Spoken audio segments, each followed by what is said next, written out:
Après des heures de flou, la confirmation vient de tomber. La télévision d'État iranienne annonce la mort d'Ali Khamenei, le guide suprême iranien tué dans des frappes israéliennes et américaines menées ce samedi sur l'Iran. Téhéran décrète 40 jours de deuil national et 7 jours fériés. L'annonce est désormais officielle après des heures de démenti. La télévision d'État iranienne confirme la mort du guide suprême Ali Khamenei. Son décès dans les frappes avait été annoncé plus tôt par Donald Trump et Benjamin Netanyahou. On prend la direction de Jérusalem où on retrouve notre correspondante Noga Tarnopolski. Bonjour Noga, la confirmation iranienne est donc arrivée plusieurs heures après l'annonce de Benjamin Netanyahou. Oui, c'est ça. Ils ont possiblement voulu prendre un petit moment quand même pour se séparer finalement d'un dirigeant de presque 40 décennies en Iran. Et Noga, cette nuit, l'armée israélienne mène de nouveau des frappes sur des sites militaires iraniens. Oui, c'est vrai. Et il faut se rappeler aussi que les sites iraniens, les sites du pouvoir militaire iranien sont les mêmes sites du pouvoir du pays.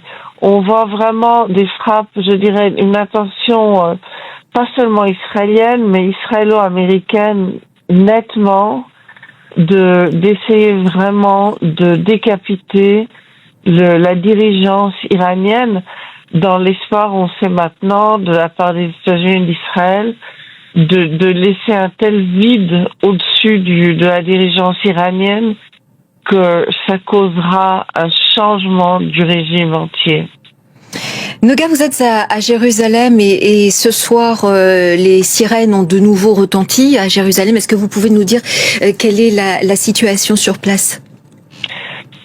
Oui, la situation, au moins ici à Jérusalem, est de quelques heures de silence, sans sirène, 2 heures peut-être, après quelques longues heures, 4-5 heures de sirènes sans cesse, c'est-à-dire de lancement de missiles vers Israël, dans mon cas vers Jérusalem, pendant la nuit.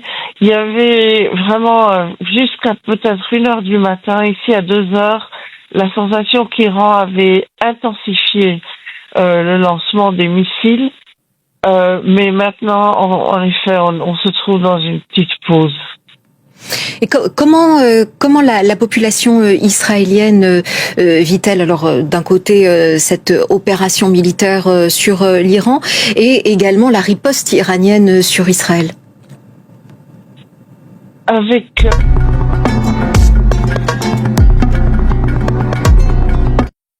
On a appris, en tout cas de la bouche de Donald Trump, la mort de l'ayatollah Khamenei. En tout cas, du côté du régime iranien, par le biais des agences de presse, il semble que les démentis se succèdent. C'est bien ça, Savoche?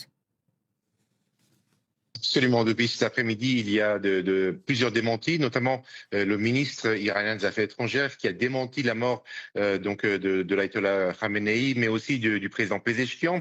Ensuite, c'est le porte-parole du ministère des Affaires étrangères qui a démenti cette information. Ils ont tous les deux dit que le guide suprême et le président Pezeshkian étaient en bonne santé et aux commandes.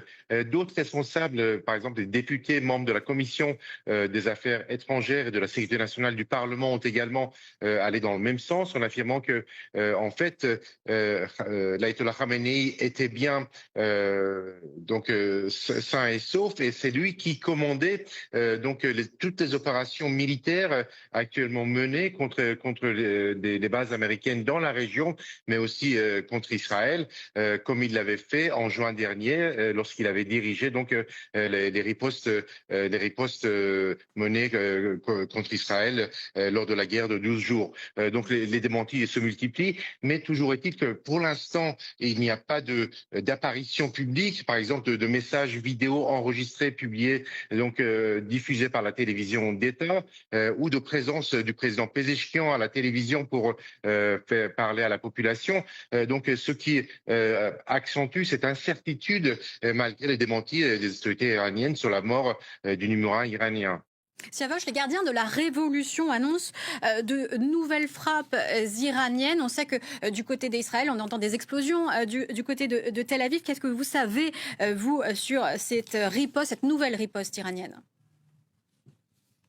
Alors, dans un nouveau communiqué, les gardiens de la Révolution ont parlé de la 5e vague de riposte menée contre donc les bâtiments de guerre américains donc stationnés dans l'océan Indien après les 3e et 4e vagues donc menées contre les bases américaines dans la région, les différents pays de la région. On a pu voir des images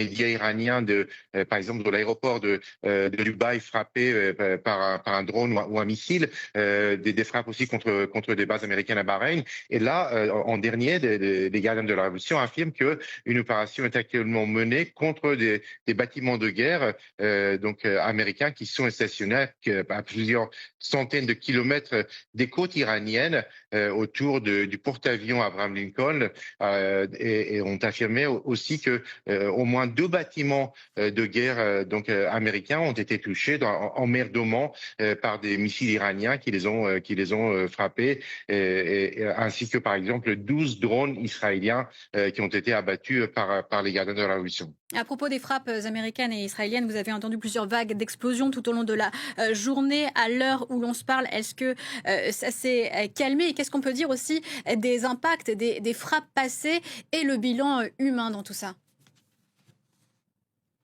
Alors, il n'y avait pas de frappe dans l'après-midi, mais autour de 18h, 19h hors local, il y a eu une vingtaine de frappes, de détonations très très importantes.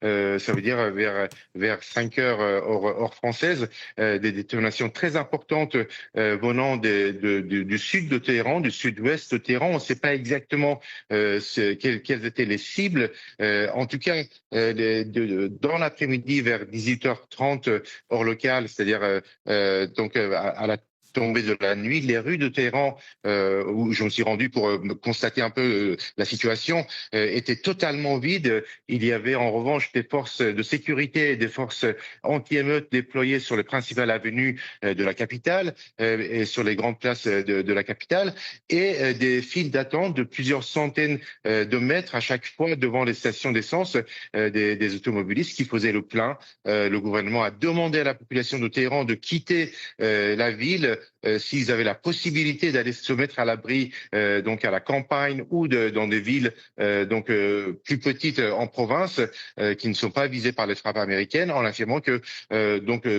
très vraisemblablement, selon les informations des autorités iraniennes, le conflit allait durer, et donc il risquait d'y avoir de plus en plus de victimes et de frappes sur des zones civiles et résidentielles.